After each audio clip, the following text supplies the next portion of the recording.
بسم اللہ الرحمن الرحیم۔ بسم اللہ وحدہ والصلاۃ والسلام علی رسول اللہ، اما بعد۔ محترم ناظرین، یہ جو آئندہ اسلامی مہینہ ہے ذو الحجہ کا، اس کا جو پہلا عشرہ ہے، اس کی انتہائی بہت زیادہ فضیلت اور اہمیت ہے دین اسلام میں۔ اللہ تعالیٰ نے جیسے بعض چیزوں کو پر فضیلت دی، جیسے بعض مہینوں کے اوپر، اسی طرح بعض نبیوں کو بعض نبیوں پر، بعض فرشتوں کو بعض فرشتوں پر، تو ایام میں بھی اللہ تعالیٰ نے ان ایام کو سب سے زیادہ عظمت اور فضیلت سے نوازا ہے۔ قرآن مجید میں سورۃ الفجر اللہ تعالیٰ نے ان 10 ایام کی، یہ جو عشرہ ذو الحجہ ہے، ان کی قسم اٹھائی، والفجر، فجر کی قسم، ولیال عشر، 10 راتوں کی قسم۔ اور جمہور مفسرین کا نزدیک ان 10 راتوں سے مراد یہ عشرہ ذو الحجہ کی 10 راتیں ہیں، جبکہ مسند احمد کی حدیث ہے، نبی علیہ السلام نے فرمایا کہ ما من ایام احب الی اللہ، کہ اللہ تعالیٰ کے نزدیک سب سے زیادہ جو پسندیدہ ایام ہیں وہ اللہ تعالیٰ کے نزدیک یہ عشرہ ذو الحجہ کے ایام ہیں۔ العمل فیہن من ھذی الایام، کہ جتنا عمل اللہ تعالیٰ کو ان ایام کا پسند ہے، اتنا عمل اللہ تعالیٰ کو کسی بھی ایام کا، کسی بھی دنوں کا پسند نہیں ہے۔ یعنی اللہ تعالیٰ کے نزدیک سب سے جو محبوب پسندیدہ عمل ہے وہ انہی دنوں کا عمل ہے۔ صحابہ کرام رضی اللہ عنہم اجمعین نے نبی علیہ السلام سے عرض کی کہ اللہ کے رسول، ولل جہاد فی سبیل اللہ، کیا جہاد فی سبیل اللہ، ایک شخص باقی ایام میں جہاد فی سبیل اللہ کرتا ہے اور دوسرا شخص جو ہے اس عشرے کے اندر دوسری عبادات کرتا ہے، کیا وہ جو جہاد فی سبیل اللہ ہے وہ بھی ان ایام کے مقابلے میں نہیں ہے؟ تو نبی علیہ السلام نے فرمایا کہ ہاں، ولل جہاد فی سبیل اللہ، اگرچہ جہاد فی سبیل اللہ ہی کیوں نہ ہو، وہ بھی ان ایام کی برابری نہیں کر سکتا۔ آگے نبی علیہ السلام نے ایک شرط بتائی، ہاں اگر کوئی شخص اپنی جان اور اپنی مال کے ساتھ اللہ کے راستے میں جہاد کے لیے نکلتا ہے اور کچھ بھی واپس نہیں لوٹتا، جان بھی قربان کر دیتا ہے، مال بھی قربان کر دیتا ہے، تب تو افضل ہے، وگرنہ اگر صرف جہاد کرتا ہے یا صرف جان دیتا ہے یا صرف مال دیتا ہے، وہ بھی ان ایام کے عبادتوں کے مقابلے میں نہیں ہے۔ تو اسی حوالے سے ان ایام کے اندر کچھ خاص عبادات ہیں، ان خاص عبادات کے حوالے سے بات کرنا چاہوں گا کہ خاص عبادات اس عشرے کے اندر کون کون سی ہیں، ان کی کیا اہمیت و فضیلت ہے۔ سب سے پہلی چیز، جیسا کہ نبی علیہ السلام کی حدیث ہے کہ اللہ تعالیٰ کو سب سے محبوب ایام جو ہیں وہ یہی ہیں، اور اللہ تعالیٰ کے نزدیک جو سب سے محبوب عمل ہے وہ بھی انہی ایام کا ہے۔ تو نبی علیہ السلام نے فرمایا فَأَكْثِرُوا فِيهِنَّ مِنَ التَّحْلِيلِ وَالتَّكْبِيرِ وَالتَّحْمِيدِ، ان ایام کے اندر تحلیل کی، تکبیر کی اور تحمید کی کثرت کیا کرو۔ تحلیل سے مراد لا الہ الا اللہ، تکبیر سے مراد اللہ اکبر، اور تحمید سے مراد الحمدللہ، اللہ تعالیٰ کی تعریف۔ تو سادہ الفاظ میں تکبیرات بھی کہتے ہیں ہمارے معاشرے میں کہ ان ایام کے اندر تکبیرات پڑھنی چاہیے۔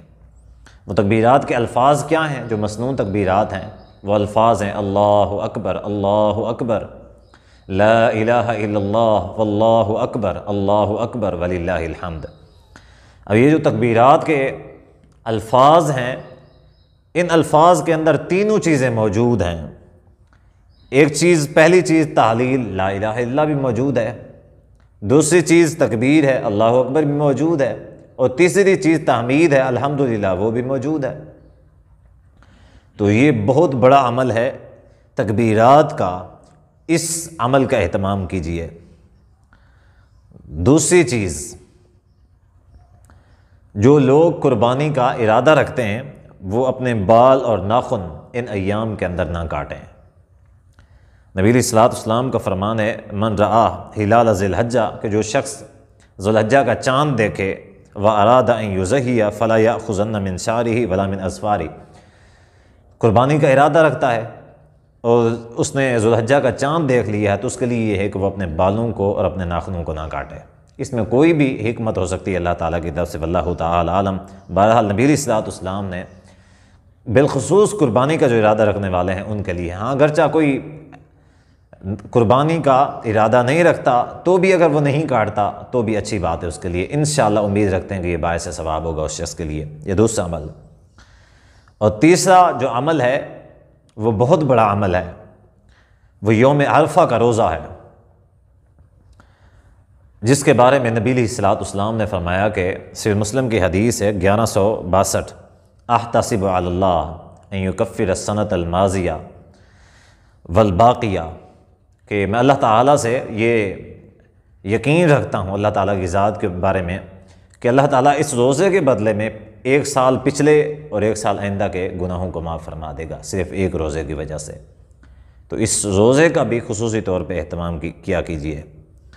چوتھا عمل ہے حج و عمرہ کرنا، چونکہ یہ حج و عمرے کا سیزن بھی ہے اور حج عمرے کی بہت زیادہ فضیلت ہے۔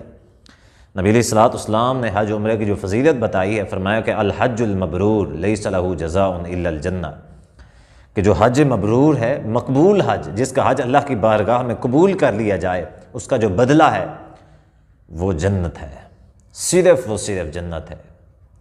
تو یقین کریں یہ کتنا بڑا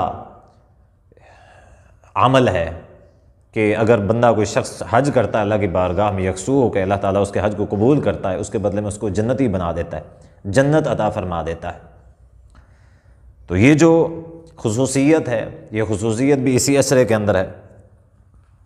اسی طرح 5ویں قربانی ہے۔ قربانی بھی یقیناً بہت بڑا عمل ہے۔ نبی علیہ الصلوۃ والسلام نے یہ جو قربانی کا دن ہے 10 ذی الحجہ کا، نبی علیہ الصلوۃ والسلام نے اس کے بارے میں فرمایا کہ اعظم الایام عند اللہ یوم النحر، اللہ تعالیٰ کے نزدیک سارے دنوں میں سب سے جو بڑا دن ہے وہ یہی قربانی کا دن ہے۔ 10 ذی الحجہ کا اللہ کے نزدیک بہت بڑا دن ہے۔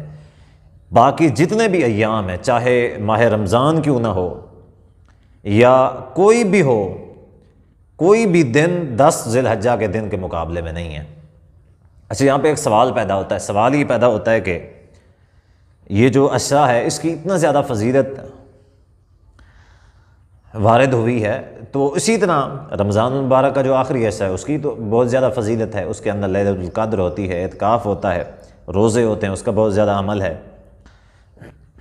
تو پھر مسئلہ یہ ہے کہ کون سا عشرہ جو ہے وہ زیادہ عظمت اور فضیلت والا ہے؟ تو اس حوالے سے علماء کرام نے جو تقسیم کی ہے وہ یہ کی ہے کہ دنوں کے اعتبار سے فضیلت والا رمضان مبارک کے عشرے سے ذوالحجہ کا عشرہ زیادہ عظمت والا ہے، اور راتوں کے اعتبار سے رمضان مبارک کا جو آخری عشرہ ہے وہ زیادہ جو عظمت والا ہے۔ تو یہ تھے خاص اعمال جو اس عشرے کے اندر کیے جا سکتے ہیں، جن کا اہتمام کثرت کے ساتھ کرنا چاہیے، کیونکہ اللہ تعالیٰ کے نزدیک سب سے زیادہ جو محبوب اعمال اور عبادات ہیں وہ اسی عشرے کی